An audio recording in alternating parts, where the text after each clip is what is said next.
Welcome to a special bonus episode of Critical Role Demystified. I'm Mike Christensen, and this is the series where I break down the lessons we can learn as GMs and as players from episodes of Critical Role. Today we're covering the first episode that was run by somebody other than Matt Mercer, Liam O'Brien's first one-shot. This bonus episode of Critical Role Demystified was sponsored by my patron, Daniel Chan. Patrons who support me at $35 or more every month commission me to review one of the one-shots from Critical Role's back catalog.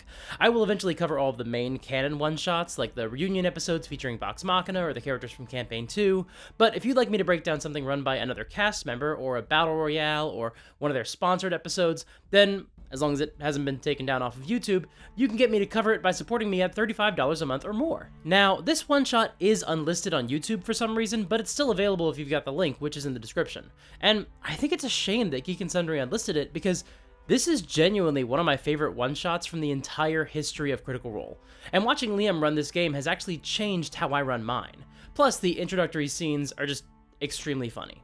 This whole one-shot came about because Matt and Marisha were at a convention in Australia. This is from the early days, where their convention appearances were a bigger commitment than their D&D game. Not terribly surprising, but strange to think about now. Ashley was on her way back to New York, so it's just Liam running for Sam, Laura, Travis, and Taliesin. And Liam had not planned to run anything, but then a voice directing job fell through at the last minute, so he had 2 days to kill, so in just a couple of days, he prepped something for his remaining players. And this is interesting. When the game opens, the characters don't have any character sheets in front of them. All they have is Liam. And I'm actually going to play you a little bit from the intro of this episode. When last we left Vox Machina. No, I'm just fucking with you. Okay, I mean, we're really doing this. We are really doing this. We're in. Is this the music you want playing? We are in. I know. Kill the music. No Kill the music. I'm drunk with power. Kill it. Great, it worked. It worked. There we go. Wow. Power Bring the with a music 3-second delay. Well, look it. I mean, it is another hot-ass day in Los Angeles, guys. It is. 3 days into the latest heat wave with temperatures in the valley hitting like 116, 117. Luckily, whoa, wow, a zephyr, a wind just blew by. Luckily, for the 4 of you, Travis, Yes. Laura, Yeah. Taliesin, Yes. and Sam, Not expecting this to be white. you guys live the life of voice actors in Los Angeles, so you get to beat the heat. You spend most of your days in supremely air-conditioned recording studios. You hide away in your dark little hidey holes. And today, you're double lucky, because not only do you get to hide from the heat, you get to work with 3 of your bestest friends in the whole wide world. That's right. Yeah. The 4 of you guys have been working for the last 6 to 9 months, really, on the latest game by Phalanx Studios. You're working on the 3rd in the Felguard series. You've been doing performance capture for months. Oh, man. So hot in this So much mocap Velcro. suit. No, It's just Velcro. And you know what? It's worth it for number 3. Belgard 3. But you know, most of the performance capture is kind of behind you. You've done all the principal stuff. You'll probably return for pickups, but now we're moving into the voiceover leg of the journey. And today, you're kicking off your first day of serious VO on the job. You're gonna have several days this week, and you are headed to good old Warner Brothers Studios. Are we talking battle chatter, or is this? No. It's the traversal. It's, you know, the connective tissue between all your cutscenes. All right, nice. Are we hoping to see the water tower when we arrive? How can you not see the water tower when you arrive at the WB on the lot? These are, by the way, this is a setting that everyone watching can identify. You're on the Warner Brothers lot. I'm like, I want to run to my car and get my ID Have you badge and guys just seen stick it on right now. Animaniacs? You know all you need to know. Okay, so Liam is running a game for his friends where his friends play themselves. Now already we have a very different style from Matt. Right now Liam is full of energy, he's bouncing off the walls, and he is speeding through this introduction. I know I'm not in a position to talk about whether or not people talk too fast, I read your comments, but I'll just say that normally I wouldn't advise moving quite so fast when you're running a game. I'd recommend you slow down. But to be completely honest, in this context, I think it works, because there's an enormous amount of shorthand at play here. They're playing themselves, so they don't need a big long preamble. You're going to work, the place we all know. Plus, and this is honestly more important, this energy is infectious, and moving quickly through this intro helps smooth over the nerves of the other players, who are excited, but they're also out of their comfort zone. With the exception of Taliesin and Laura with game Titan's Grave, none of these players have ever played in a game run by anyone besides Matt Mercer. They've never played with this few people at the table. They've barely played any one-shots outside of their main campaign. They've never played a game where they didn't have a character sheet in front of them when the game began. That's a pretty big difference. And there's a lot of nervous energy here. And if they thought it was surreal before they found out who they were playing, then that anxiety and energy just ramps up when they find out that they're playing themselves. So in a weird way, it's good that Liam is moving so fast because it helps get through the awkwardness and get the players on board as fast as possible. I also want to be clear that Liam is not rushing. He's talking quickly and offering an extremely succinct summary of the status quo for our adventure, but he does still establish some important elements for this game, which we'll see him do next as he covers what each player has been up to during the day so far. But you've all had busy mornings, Travis. You had a home workout. You worked out, did whatever strong people do. I've read about it. I don't know myself, but I know you do something to look like that. Yep. You did a bunch of that. You jumped in the pool, cooled off, listened to show tunes all the way there. Laura, unfortunately, you've been working all day. You had a 9 to 1. I did. You got to rush over for a 2 to 6. You I'm work 2 already sessions tired. a day. Seriously, is this game over yet? This is Pals flying and- close. I love it. You've been at home writing all day on a totally unrelated project. Oh, why would I do that? Well, because it's anime and that goes deep with you. No. Somebody's got to adapt that shit. God damn it. But you get to go and work on this fucking AAA game, Felguard 3. You're going to go do some VO. You're heading over now. And Sam is rushing over, obviously, from one of the, 37 animated series. I've lost track by now. Yep. You're barely going to make it on time. You got a Probably. little wrinkle, though. Little wrinkle, Oh, a though. little wrinkle. What happened? Well, it's a heat wave, right? And your air conditioning broke. And your neighbors had just gone on vacation and given you their dog, Bixby. He's a pug. He's staying at your house, but you can't leave Bixby in the house when it's that hot. So you Yeah, have to I'll take him with me. I'll took take him him to with work. me. Yeah, you took Yeah. him to work, which is fine when you're directing. I don't know how it would go, in the booth. Acting. Sometimes Is he a quiet dog? he's generally pretty quiet. All right, I'll take him and we'll hope that the director's cool with it. He's fucking adorable. Okay. Bixby. Bixby. So anyway, you all roll up, you come through the gate, you park under that iconic water tower. Sam, 10 minutes after everybody else.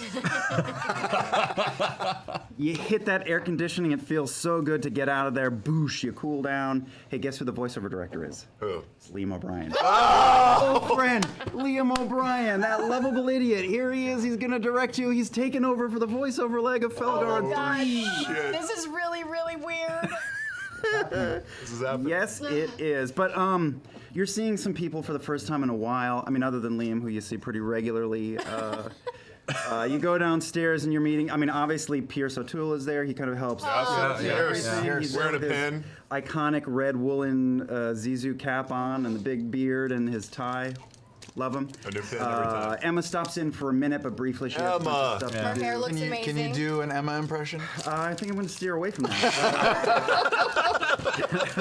And your engineer today is Alan. But also Alan!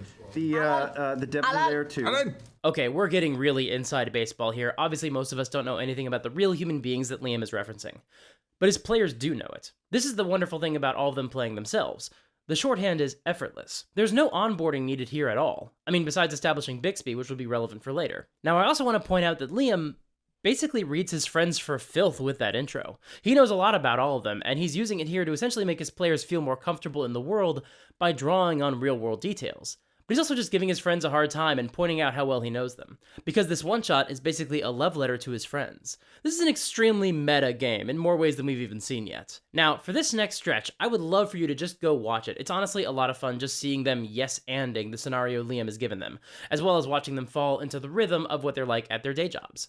But also, Liam gives them things to interact with so the players can contribute to the world he's built. Phalanx Studios is not a real video game developer. The Felguard series does not exist. But for the purposes of this adventure, Liam presents NPCs that the player characters would be familiar with, and then he gives the players room to fill in the gaps with what they think feels natural. 3 of the devs from Phalanx are there. They were all there on the set. You know them really well. Jenna, the writer's there. She comes in and says, "Oh my God, Travis, I played Ragnarok. You were such a beast in that game."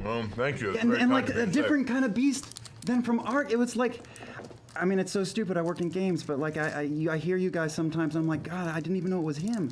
Right. I didn't even know it was him. That's what that's our ultimate goal. So it really makes me happy to hear that we were able to confuse the ear. Pretty good. It was One pretty performance good. in the next. Yeah. Yeah. Thanks. And the director, Garrett, who was on set as the director, comes over to you and is like, oh my, dude, you're not going to believe the scenes are coming back. I mean, it's at like 80%. It's not fully, rendered and everything. Yeah, but done. How is it looking? the sword work you did, it looks fucking, you're a monster. Oh, that's great, because I barely trained, and I mean, I was like floundering on the set, but... How's that bruise? Oh, no, it's totally fine. I mean, barely seeable. I totally won't sue the company or anything. All right, well, just, when we get in here today, I know that Liam's taking over, but just, Yeah. we talked about that edge you have, just hold on to that edge. Yeah, I won't pay attention to what he's saying, don't worry. All right. Again, this is just a little bit inside, and it's gonna get even more so, but it's just so funny how Liam introduces these NPCs in a totally different way than Matt does. Now, obviously, this isn't a fantasy world. It doesn't matter if Garrett or Jenna are gnomes or elves or fighters or wizards. It doesn't even matter if they're young or old. They're the devs. And this is an interaction these players have had a million times. So Liam just says, you see the writer, and then she starts talking. The director just starts talking to Laura about a direction that he'd given her before, and we get it. But more importantly, the players get it. Because the director had never given Laura that direction before, by implying they have a history, it invites the players to form a connection and relationship with the NPCs, even if it's just a superficial one. And this is something that we can do in any one of our games. We so often open our games with no major NPCs in the player's immediate vicinity unless they're plot relevant. But it doesn't have to be that way. Even if we're starting in a tavern, our player characters can know the bartender a little bit, or the blacksmith, or the captain of the guard. And when we do that, it invites the players to make some interesting role-playing decisions. Now, Liam's players are still feeling weirdly kind of anxious or hyper about what's happening, but then watch how Liam strips all of that away. Watch how the players settle into their roles as their nerves are quelled when Liam just makes them do their jobs as voice actors. So Alan takes you in and gets you all. Are you going to be sitting and standing? Laura? I'm gonna be standing. Okay, so he walks to person and adjusts all your microphones. Pierce pops in and goes like, guys, can I get you any coffee or tea? I'll take a tea. Okay. Yeah, a throat coat with a little bit of honey. A little bit of Are you honey. doing a Starbucks run? Tiny bit of lemon. We can do that. No lemon for me. No If lemon? you're doing a Starbucks run, I would There's love a the clicks. Starbucks It's very run. nice. What It is does. it? It just Let me takes get a it click down. out. Let me take up this game of Critical Role while taking down a Starbucks run. Alan, do you mind actually if I sit? It was a boss leg day yesterday, and I'm kind of Sure. Is that Oh, cool? we're getting picky, and that's all right. Hey, It's if you don't fine. mind, it keeps me from wandering. It's fine. It's fine. I'm so you freaking guys, out right now. guys all What is get- happening? I'd love you it. guys all get set up, and after a while, Liam pops in on his own, and he's smiling, but he looks a little tense. That's normal. Pretty normal. How's that bruise feel for real? It fucking Yeah, it sucks. does, and it looks I couldn't terrible. move my arm for like 3 days. Yeah, it was pretty You brutal. should have trained, is what you should have done. You didn't Don't train. touch it. Which one, this one? Don't touch it. This one? Don't. Okay, guys, I guess we'll just dive into it. So the first page of the script is right there on the top. Should we all I get see this what script we're out? doing now. Yes. One with our name on it, right? Yeah. Okay, Alan calls out the take number and says, take one, and you guys are left into silence. Enough. The Fell God had their chance. If we're to end this scourge, we do it on our own. Make hay while the sun shines, I suppose. And you have some sort of plan? I say we knock on the Vargoth's door and feed them their broken promises. Direct. I like it. Quiet. We're not alone. Is that how you're gonna do it? Okay, that was awesome. Did that I was say a great. scourge wrong? You Scourge? said Scourge. That was my It's first scourge, point. it's scourge. You scourge. said Okay, I'm scourge? sorry, that was stupid. Skjorgen? Maybe. Well, we'll just listen. We'll just do one more. Do me a favor. This is like a walk and talk, so just flatten it out a bit. Yeah, Taliesin? No. Flatten it all. I think flatten it all out a bit. Keep it on the move. Okay. And Sam, I think your guy is a little miffed from getting shoved right before in the cutscene that leads into this. So I want to carry some of that. Shh. Bixby, shh. Okay, got it. Are we cool? Yep. Okay. All right. Let's just go right back Maybe into you one should take more. his collar off. Anything for me? No, just more of the same. Just overall, everybody can flatten it out a little bit. But Okay. Yes, Travis was the best. Here we go again. Now, what's important here isn't that he made them do their jobs. I mean, obviously that's extremely efficient and saves them a whole lot of time explaining things. That is the value of shorthand. But more importantly, he gave them something to do. This is, I think, one of the biggest issues we have when we're trying to figure out how to open our games. What exactly do the players do? The big critique of you find yourself in a tavern, besides the argument that it's undramatic, which is kind of true, but that's a topic for another day, but it basically leaves the players uncertain of what they can or should do next. But here, Liam has given them things to interact with, through the devs who are talking to them about other interactions they've had in the past that the players just have to play along with. And now he's literally given them a script to read. But it doesn't matter what he's given them, it's just that he's given them something. Now in this case, he effectively dropped them into an improv scene. Sure, this is a scenario they might find themselves in any day of the week, but because they're playing catch-up and playing along and pretending they've had all these experiences with the devs, it feels more like an improv exercise. But this setup helps the players settle into the scenario a bit more. You're playing yourselves. Be yourself. And because this just feels like they're living their lives and just having fun, we get...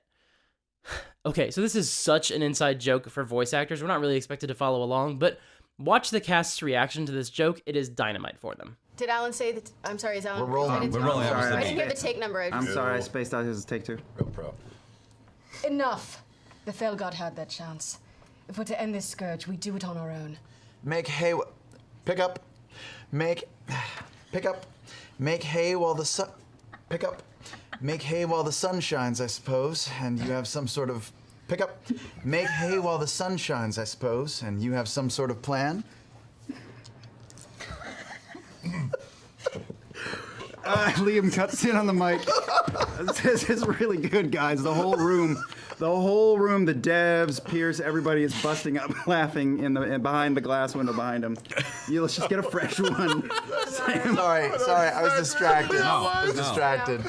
We're off to a great start, guys. Great start. Now, what happens next is fascinating, because it seems like Liam uses a music cue to foreshadow that something strange is happening.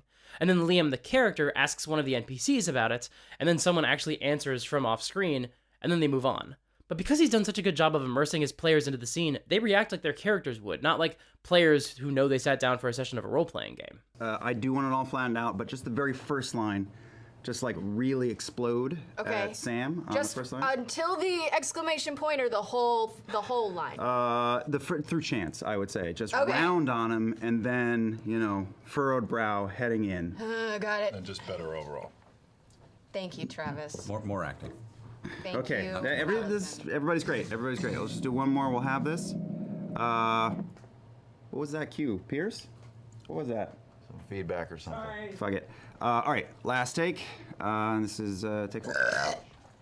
Enough! The Fell God had their chance. If we're to end this scourge, we do it on our own. Let's do an instant replay there. Look at Laura's face when she hears the rumble.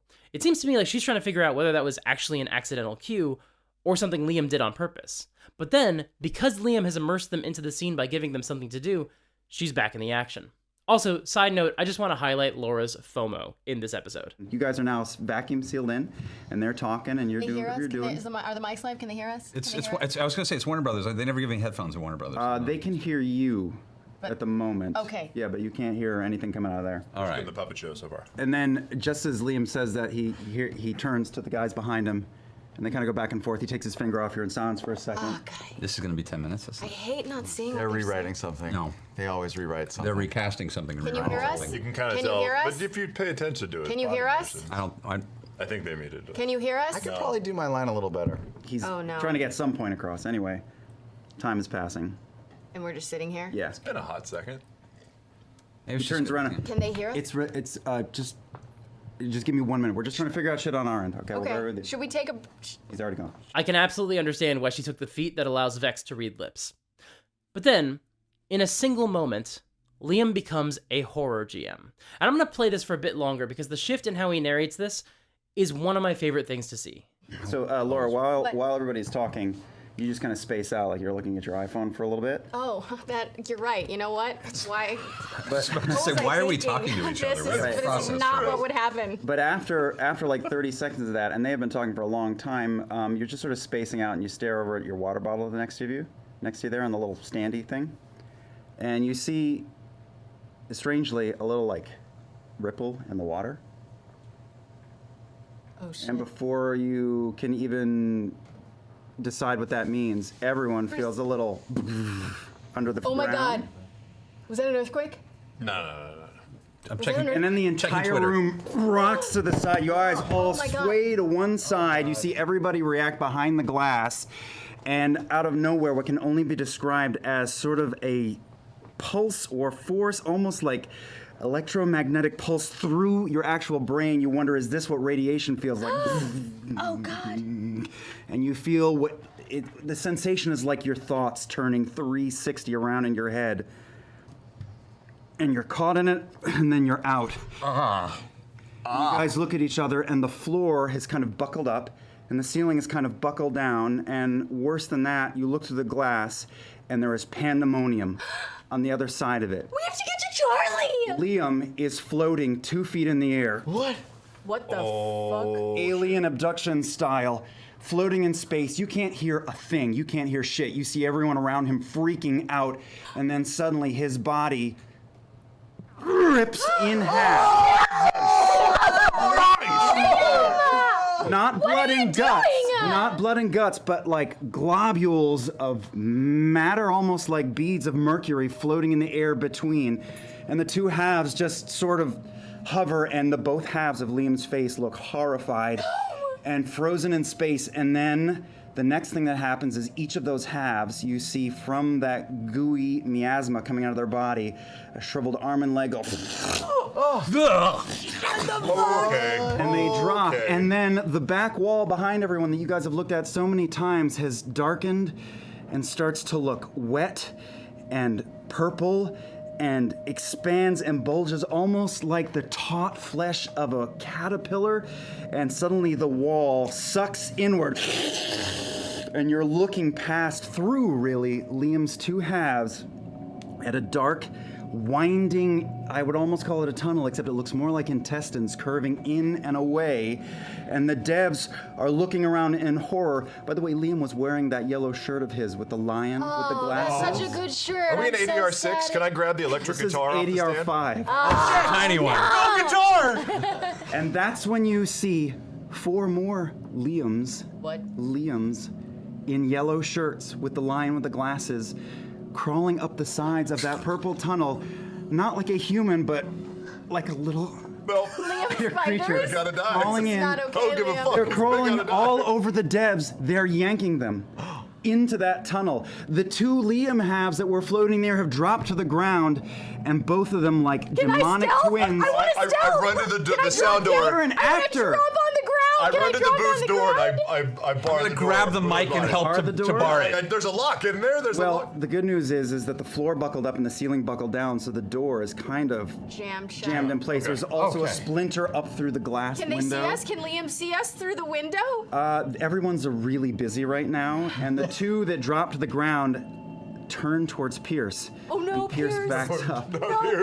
He was back with the Starbucks? Oh, Pierce! No, he just walked in like 30 seconds ago no. with a full tray of coffee. Hot coffee! Pierce, who's the coffee? Scald I him! hear you. He drops it. He runs back out the door. The 2 that had been floating there drop to the ground and scuttle out the door, up the stairs, out the door after him. shit. They're Oh, God. gone. They're loose. And the devs are gone. And Alan is being dragged, bloody and bitten, back into that passage. Are his white New Balances covered with gore? They were. Oh, no! Oh, no!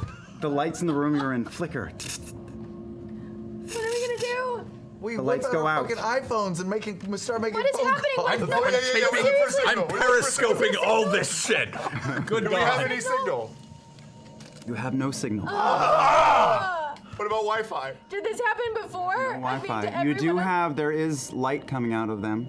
And there's light coming out of what you think was Liam's Mac in the room. Did we sign our contracts?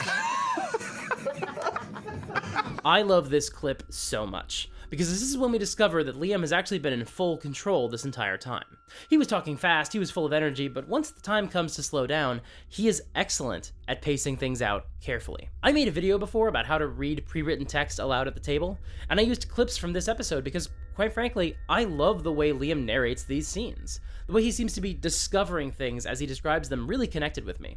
He's either trying to find the right words or he's coming up with things on the fly, but either way, I love, love, love the way he narrates some of these moments. And you're looking past through, really, Liam's 2 halves at a dark, winding, I would almost call it a tunnel, except it looks more like intestines curving in and away. I'm not even kidding. The moment I watched this episode, I stole that style of speech and started using it in my D&D games, especially in my horror-themed games. Maybe it's not your thing, but holy shit, it is exactly what I wanted to do in my games.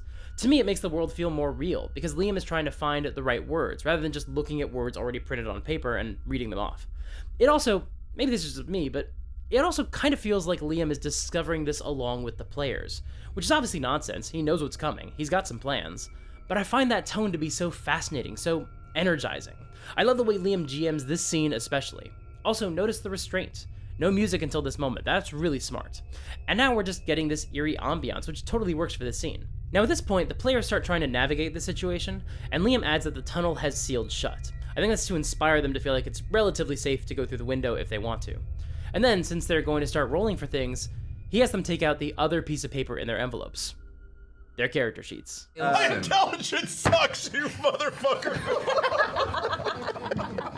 Oh, I didn't look at our Strength is stats. really good. These stats are a compliment, man. Dear God. Hey, I rolled them. Strength is really I rolled them. Did you roll them? Well, I assigned them where I thought would be helpful for what you're playing. No, you're Okay, yeah, who that's you true. are. Oh Look God, how I love strong you. are, though. You're so strong, baby. Yeah. I couldn't give you 18s and everything, guys. No, that's true. They try and fail to get the door open, so they bust through the glass but hurry out of the control booth as the tunnel wall quivers. Liam has drawn a map of the hallways at Warner Brothers, and again, I'm going to highlight Liam's narration style. So there's a door here, you're passing it. There is, as you come out the door, you all hear like a metallic sound. And it's hard to tell what it is, but something is spilling out of the kitchen, like 6 feet high, spilling out of the kitchen. We can't see what it is. The ground, you can if you get closer. Can we put all our the lights flashlights are- down? Sure. Still? It's beautiful. It's gold.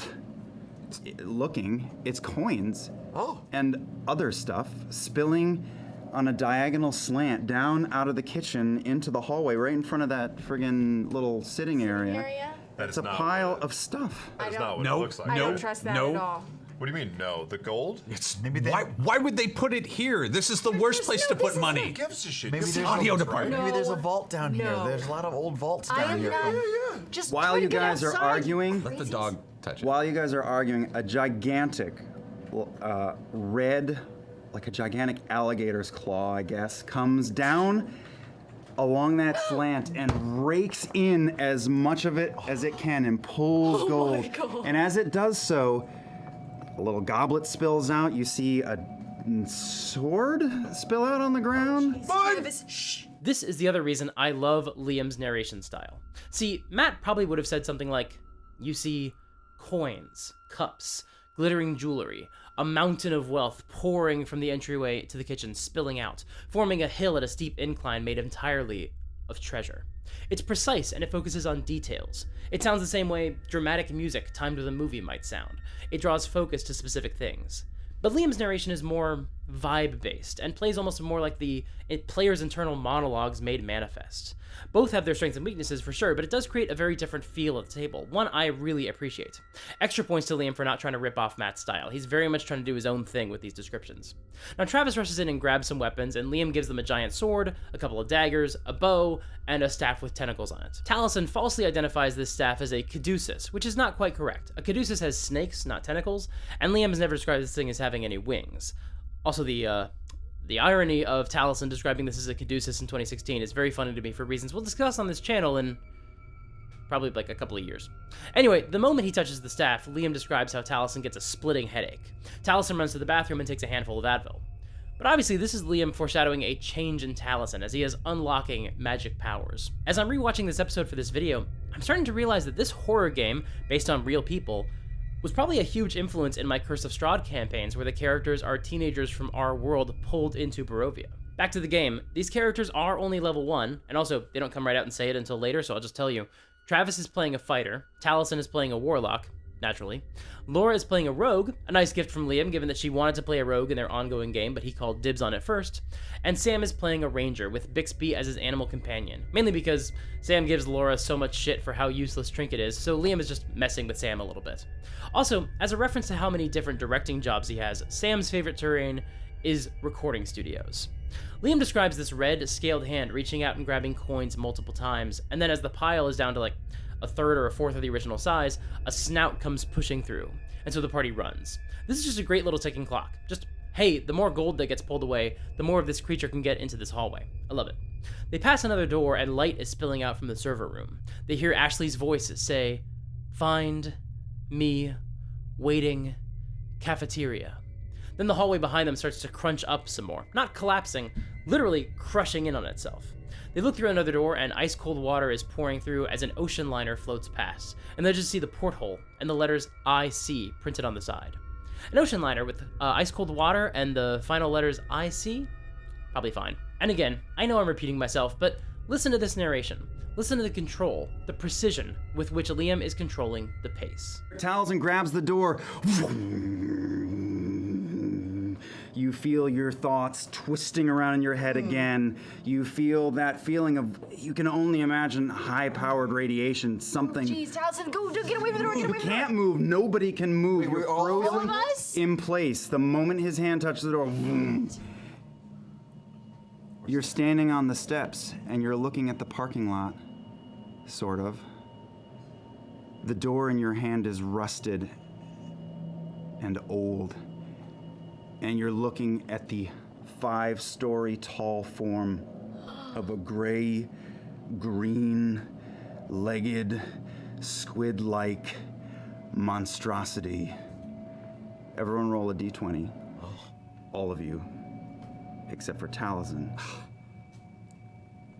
is frozen in terror at the mind-numbing presence of what can only be a harbinger of the end of the world. You think it is massive, it could crush you if it sneezed on you.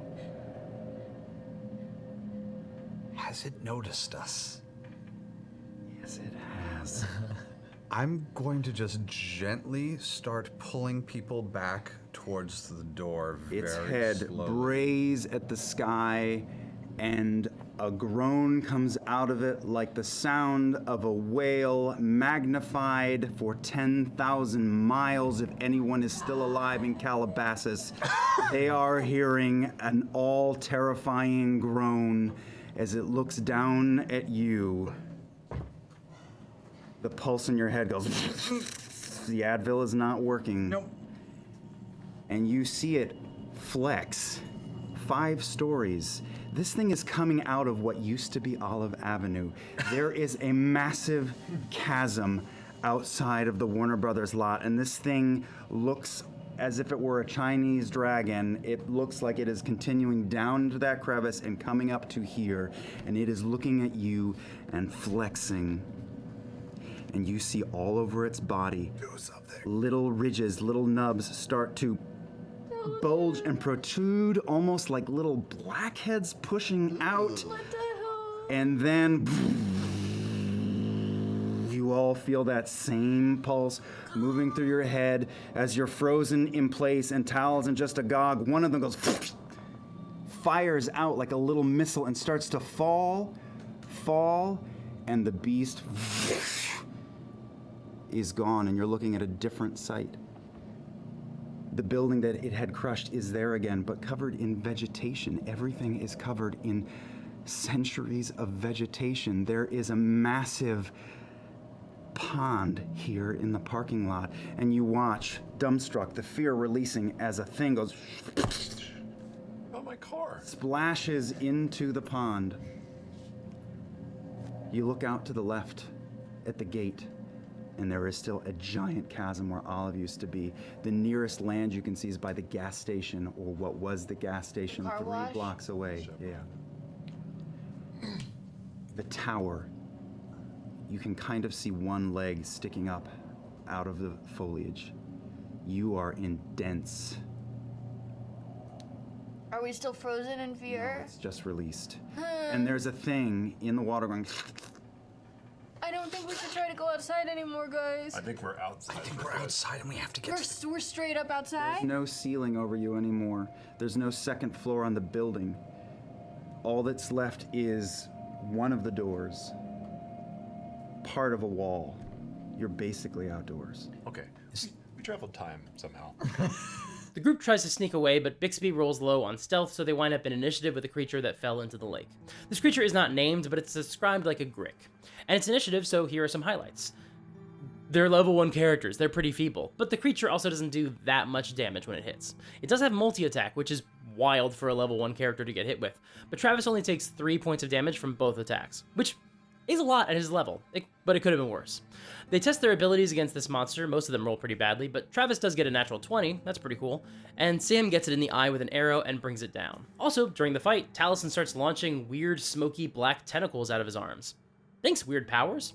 Also, Bixby almost drowns in the water, but again, the way Liam GMs is so conversational, so un-Matt-like. Bixby's splashing in the water going... Is he drowning? I don't know. Anyway, they kill the monster and round the corner to the fake Brooklyn street where every cop show ever was filmed. That's not how Liam described it, but I've been to the Warner lot a bunch of times, for work and as a visitor, so I know it pretty well. Fun fact, if they'd turned left instead, they would have gone to the town square from Gilmore Girls, which is where I got engaged to Super Geek Wife. They go into one of these fake buildings and Laura climbs up the rotted stairs and scouts around. She sees a rift open in the sky, yellow slime pours out and fills the streets, and then the rift closes. Concerning. Bixby got coated in it, and now he's losing hair. So this is probably Matt's way of pushing... Matt's way. That was Freudian. So this is probably Liam's way of pushing them to not just walk down the overgrown fake New York street. They have to climb these rotted stairs and go from fake building facade to fake building facade. Why? Because it's more dramatic. Yeah. As we go, as I just turn to Travis and say, hey man, listen, just level with me. This was a single scale session for me. Are you getting double scale? Single, really? Yeah. Are they paying you more than me? You know, I don't ever really look at those. Come on, things. just level with me. I asked my agent. She said it was most favored nation. You told him it was vocally stressful, right? Sam, I'm pretty sure we're not getting paid for that session. I need that money. Your house is gone. You got gold in your pocket right now. You and I have dinero, so... I just value my talents as much as yours, and I think I should be compensated just as much. I know. I'm still a little upset that we talked about eating me before the dog, which is really... They reach the end of the facades and swing on a vine to get to the next real building, and then they sneak through the foliage toward the cafeteria. They cause a disturbance on the way in, and something rustles in the foliage, and they see a flash of yellow fabric, but then they just rush into the cafeteria. My guess is that yellow fabric was one of those Liam shirts. Now, they've been using their phones for light, but their phones died back in the canyon of New York City facades, so Taliesin makes a torch out of pages from his hardcover volume of the comic book The Wicked and the Divine, which Liam did put on Taliesin's character sheet, which is a terrific detail on Liam's part. And then something lights up in the center of the room, a screen on a desk. Liam describes Ashley appearing on the screen, calling in from her apartment in New York, where she's still shooting Blind Spot. They're on season 5. And you know what? Liam turned out to be right. He predicted the future. Blind Spot did run for 5 seasons, and it did feel like thousands of years before Ashley was able to be back at the table. And then Liam narrates Ashley transforming into a translucent angel, wings out behind her, and she gives them their mission. She is an angel. Her hair is floating backward. Her eyes are solid white. She is staring past you. She doesn't see you almost. You can see through her. She's illuminated the entire cafeteria, and a voice of power says, "There's no time. The tower awaits. If you don't make haste, the clock can never be turned back. Only you. Yeah." And you are hit with a wave of golden light, and you feel warmth travel up your entire body. All your wounds close, your nipple heals. Your headache is gone. The dog's hair grows back. You all feel phenomenal. I give Bixby back to Sam. Oh, you feel brave. You feel strong. You gain 25 hit points. Oh, shit! Temporary. We're hit point. legit! Now, they had actually just had a discussion about taking a short rest before they made a break for the cafeteria, so now this gives them what they wanted. It heals their hit points. And it gives them extra hit points, because Liam has a cool combat in mind coming up, and they're going to need to be a little bit sturdier before they get there. And as Ashley vanishes and they have their mission, Liam goes to their break. Excellent pacing so far, really well done. As they come back to the game, they feel that wave of energy or radiation again, and now they're in a wasteland. This place looks a bit more like Fallout, just a blasted landscape with a few scraps of structure still visible that have survived. Except for the Warner Brothers water tower, which stands as sturdy as the day it was built. Rifts open in the sky around the tower and then vanish every 6 or 7 seconds. And then Liam tells them that they suddenly realize they've adventured together before. They've lived 1,000 lifetimes together. They'll live 1,000 more. They're living 1,000 others right now in other realities. That's the premise of this adventure. That's why this version of the Warner Brothers lot looks like it experienced a completely different apocalypse. Because it probably did. That's why they saw an eldritch horror monster, and a bunch of slime, and a red dragon-looking thing, and probably the Titanic? And now they march on this water tower. There are dozens of Liam O'Briens grafted to the legs of the tower, which crackles with electricity. A skeletal horse flies around the tower, trailing fire behind it. And riding on top, a red-haired undead man. Another O'Brien. Conan O'Brien. Some Liams leap off the tower and move to intercept the party, and it's initiative, so here are some highlights. The Liams seem like a pretty reasonable threat for level 1 heroes. I mean, they're fast, but they don't have that many hit points, and they don't hit that hard. Conan, on the other hand, casts Power Word Stun on Travis, which is an 8th level spell, and Liam keeps referring to him as a Lich. So he might be a little bit tougher to fight. Also, every time they kill one of the Liams, he says something that Liam might say, like, buddy, or twinny, or I loved you like a sister. Let it not be said that Liam doesn't know exactly what he's doing. Travis is able to shake off the stun, but he can't do anything to Conan. Like, he tries throwing his sword into the air, but that's not really how it works. Really, he should be focusing on the Liams and letting Sam and Taliesin target Conan, but they're all honestly more focused on Conan right now because more Liams keep leaping off the tower, but they suspect that will only end when Conan is dead. But since a lot of them can't do much to him, it kind of feeds into some desperation on Travis's behalf. So on his next turn, Travis tries to kill Sam as a sacrifice to Conan, but he misses. This happens sometimes. Not this specifically, but in a broad sense, sometimes players do something their characters would not do. And I suspect most of the time this happens, it's just because the players want to do something, and they feel like they can't do anything else that's going to have any consequence. And for my attack, I command Bixby to attack Travis. And I say to Travis, I am worth more than you, motherfucker. I should be getting double scale. I have more experience. I have more nuance. You can do one thing, big, beefy characters, and that's it. What's your AC, Travis? It's 12. You feel small teeth sink into your ankle and tear at a tendon a little bit. You take 1 hit point of damage. Bixby the pug. You brought the dog into this now. No, it just took Conan O'Brien for us to turn on each other. That's all it fucking took. Conan freezes Sam solid, and Sam is unconscious. Laura tries and fails to heal Sam, and Travis closes the distance and stabs Sam, giving him 2 failed death saving throws, which Liam narrates as cutting off Sam's arm. And then Matt and Marisha ride out of a rift on a motorcycle. They both look like they've been through their own apocalypse, probably something Mad Max adjacent. Marisha summons a flaming dragon. Liam later said that she was a monk, so I think she's a 4 Elements monk, and she brings down the tower. Matt whips out a guitar, because he's a bard, obviously, and heals the party, restitching Sam's arm onto his body and thawing him out, and healing everybody up, and destroying all the other Liams. They all explode, and the skeletal horse crumbles into dust, sending Conan O'Brien falling into the dirt. Then Marisha and Matt vanish as the rift pulls them away. Now normally, I would not recommend having your heroes saved by some high-level NPCs, but there are a few things that make this scenario work. 1, it's a fun way to briefly incorporate Matt and Marisha as NPCs. 2nd, they vanish through the portal so they can't continue to help, they just helped with 1 turn. 3rd, he has miniatures ready for them, so this was clearly planned in some way. And 4th, look, the party had turned to PvP, probably because they felt like they didn't have a chance against Conan O'Brien. So anything that can break them out of that spiral and return them to the mission is honestly welcome at this point. Yeah, it's heavy-handed for Liam to get rid of almost all the obstacles so the players will have a chance against just this one dude. But again, this isn't an epic fantasy adventure like Vox Machina where the continuity has to be on point. This is just a fun game. He just wants his players to win. Conan casts Hold Person on Laura, but when Taliesin hits Conan, it seems like Conan's AC has gone down, so 14 hits now.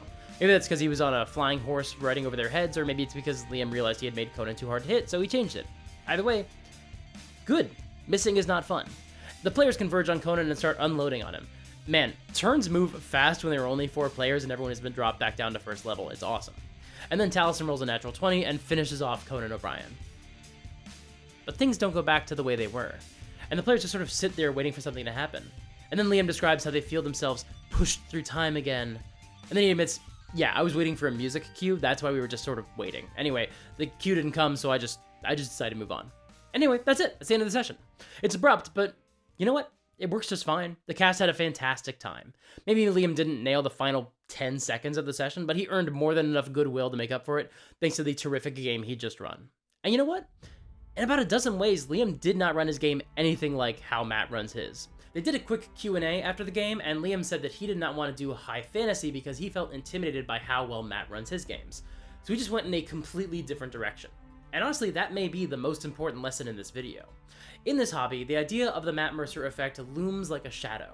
Some people don't want to run games, or they're afraid to, because they genuinely feel too intimidated about the idea of living up to Matt Mercer. Some players have expectations that their games will all be run exactly the same way Matt runs his. But here, Liam never pretended he was going to run a game like Matt's. In fact, he actively worked to avoid it. And by doing so, he did some of my favorite stuff I've ever seen any GM do in an actual play show. I have fully lifted the way Liam narrates in this one-shot and incorporated it into my own game. Sure, sometimes I can lean more into the Matt-isms, but other times, I kind of really enjoy the conversational tone Liam presented throughout this episode. But no matter what his style is, I think it's far more important and noteworthy that Liam just had his own way of doing things. There's also a lesson here for players, because I know there are some players out there who do expect their game masters to run their games like Matt Mercer might. I made a video before about how that's not necessarily a bad thing because it's okay to know what you want, but also, as a counterpoint to myself, it's okay to be open to new experiences. Especially now that the hobby has evolved a bit and session zeros are more of a thing, it's probably going to be easier for game masters to communicate the tone of their campaign in advance of the first session. But even in this scenario, where the players didn't have any idea what they were getting themselves into, and where most of them really only knew Matt's style, they still had a great time. So it's okay just to sit back and let your GM handle the game the way they want to. You'll probably still have fun. Anyway, that's going to do it for this week's video. Thank you so much for watching. I've got another episode of Critical Role Demystified coming out next week on Thursday, where we're going to talk about episode 53, At Dawn We Plan. It's going to be a fun one. Thanks again to Patreon member Daniel Chan for sponsoring this video. If you'd like to sponsor a bonus Demystified episode about one of these Critical Role one-shots, consider jumping into the Patreon at $35 a month. You can even cancel your pledge right after. That's fine. I'll still honor the reward and make the video because you paid for it. Don't forget to like, comment, and subscribe, and ring the bell. Check out my Discord server and sign up for my newsletter, and all of those links are in the doobly-doo below. Click here to check out my video about tracking initiative in front of the players. It's a pretty good one. Until next time, play fair and have fun. Everyone nods complacently. We'll take one Red pass. leather, yellow leather. Red leather, yellow leather.